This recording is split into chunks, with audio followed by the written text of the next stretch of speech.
אנחנו פועלים בשליחות כבר 17 שנה פה במכללה למינהל. השנים הראשונות לא היה לנו מקום קבוע לפעילות. היינו כל פעם זזים עם הסטודנטים ממקום למקום בדירה שכורה.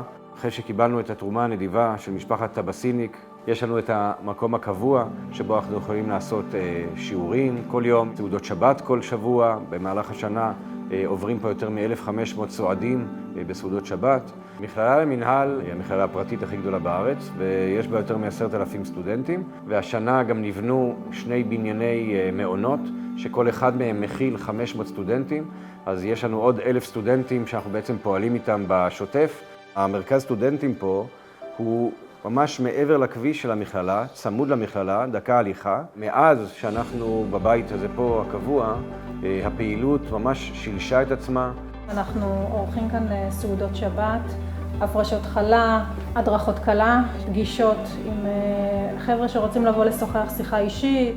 אני עושה פגישות עם החתנים והכלות, והמקום הפך להיות אבן שואבת של הכנסת אורחים, ויש פה ממש אלפי צעירים שמסתובבים פה, ערבים על האש, יש פה פעילות בחגים, סוכה גדולה בסוכות, והמקום, ברוך השם, כל השנה בפעילות.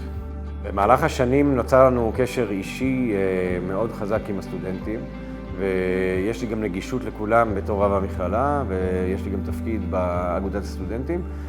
זכינו לקיים פה בפרגולה, בחוץ, בחצר, כמה חופות בתקופת הקורונה ובתקופת המלחמה. היה סיפור על מנכ"ל אגודת הסטודנטים שהתחתן בחתונה רפורמית, ואני ממש הפצרתי בו והתחננתי, ובסוף הוא הסכים גם להתחתן פה. אני חיתנתי אותו חתונה כדת משה וישראל, ובאו כל הסטודנטים והיה מאוד מרגש. וככה זכינו לעשות פה חתונה שהוא אמר בסוף שהייתה יותר שמחה מהחתונה שלו הרפורמית.